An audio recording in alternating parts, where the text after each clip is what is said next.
Hey guys, and welcome to Kayfabe TV. My name is James, and today I'm going to be showing you a collectible card game from the 1990s. Yes, it's the Dune CCG. The Dune CCG was published in 1997 by Last Unicorn Games in conjunction with Five Rings Publishing. It was then acquired by Wizards of the Coast, the guys behind Magic the Gathering, in 1998.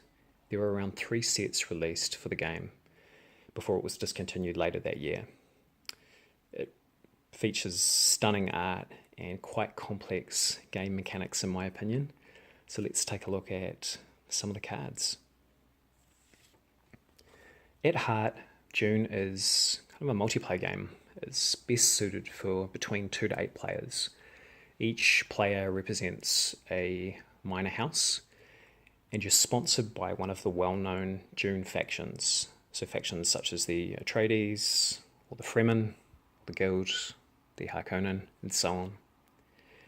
In order to win a game, a player's got to acquire 10 favour and 10 spice. And there are many ways for you to interact with other players. You've got 4 different types of combat. It's kind of overwhelming. You've got battle, arbitration, intrigue, and dueling. You can interact by using tactics and ventures from your house deck. And you can definitely interact when your opponents try to play holdings and allies by outbidding them.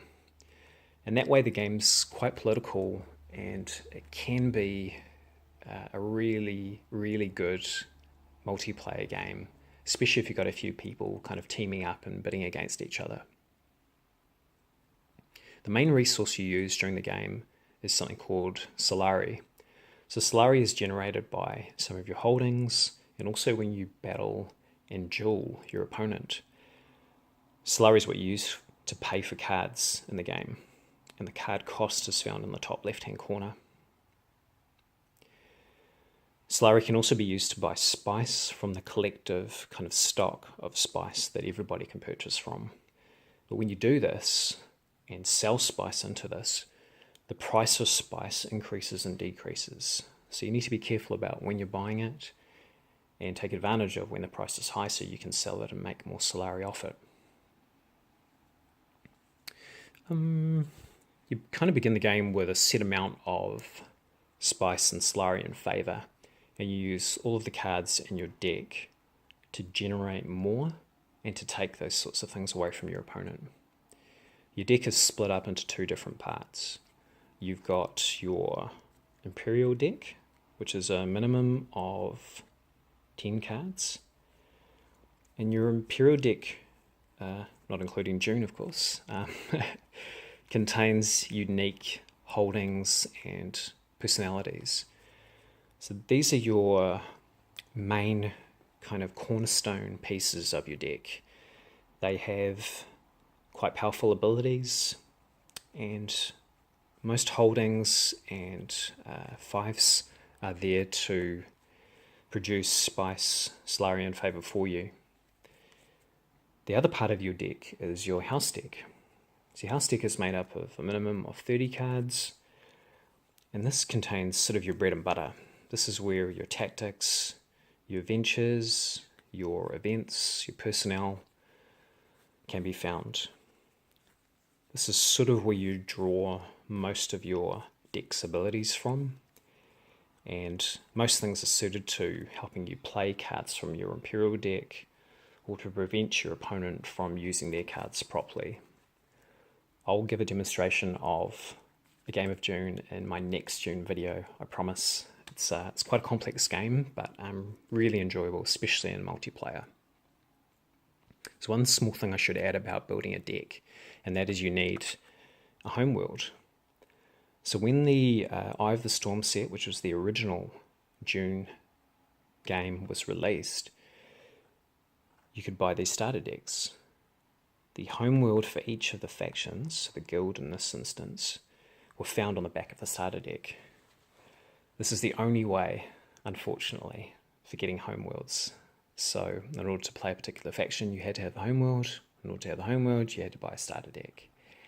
On top of that, some of the rare personalities you'll find in the game were only available through these starter home decks.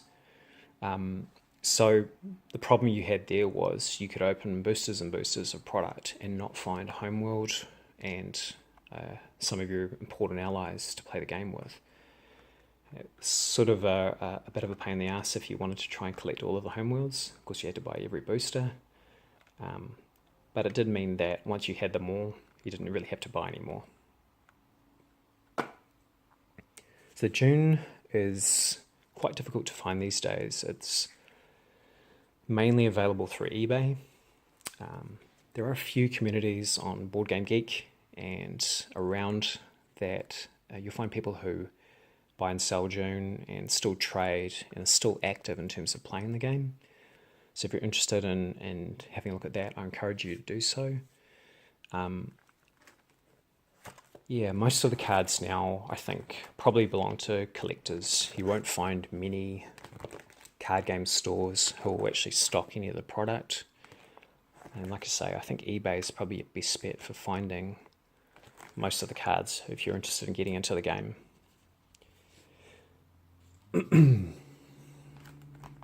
Value of the cards is kind of hard to say. It really does vary from what I've seen on eBay. Some of the standard rare cards are only worth a few dollars. Some of the Homeworlds, probably 20 to 30 US. And some of the rare personalities, and I think Lucia is probably a really good example of that, are upwards of close to $100. Now it can be quite a lot to play for a game that's not really active anymore. So in that sense, it's probably more a matter of being a collector and being interested in collecting a set. Honestly, the cards that are worth that much money or do go for that much money don't really bring too much to the game. They're not particularly broken cards. They won't help you really win if your deck is not that great. So something to consider, definitely. I mean, it's great to have things that are worth a bit, but again, I don't think that it's necessary to enjoy the game and to play it properly. So the cards are kind of broken up into different colours, you can see here. So they're not colours in a traditional sense where you find them, say like in Magic the Gathering. The cards kind of represent the type of card that they are. So you have the grey-faced tactics and ventures, which are quite similar to Magic the Gathering terms, instants and sorceries. You've got cards such as your personnel, which are kind of a little bit like creatures and enchantments. You've got events, which are kind of like sorceries and enchantments at the same time. You've got your equipment, kind of like auras or equipment in Magic the Gathering that kind of attach to a creature. You have enhancements, a little bit like enchantments. You've got your aids, which can engage or tap, if you're familiar with the Magic the Gathering term, to do different rights against your opponent. So like I said before, you've got battle, intrigue, dueling, and arbitration. And each of the rights kind of generates a different value for you.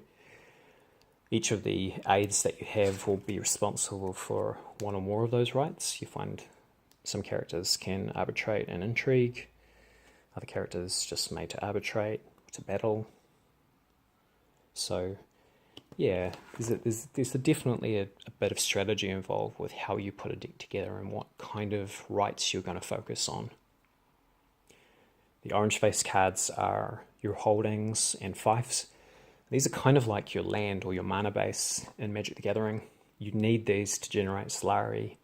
Sometimes you'll be able to generate spice and favor with them, but the main purpose is to get that money rolling in so you can pay for your other cards. And one other important part of that, of course, is your allies as well. So these are almost always associated with your particular faction, which means that when you build a deck, you are meant to include some of the cards of that faction. You can't really include cards from other factions. There are penalties and costs required if you do choose to do that. So you're much better off with just sticking to the particular house or sponsor that you're going with to build your deck. There's some really amazing artwork in this set. and it's a shame that they didn't really continue it beyond those first 3 expansions. But as I said, I'll do a demonstration of a game. It'll probably be 2 players. We'll try and rope a third guy into playing with us at the same time, just to give you guys an idea of how this game plays, and hopefully pique your interest to watch more of these videos. So I want to thank you guys for tuning in today. It's been my pleasure. If you are wanting to support the channel, please hit the like button and subscribe. And I will upload some more Dune content and other game content as soon as I can. Thanks very much.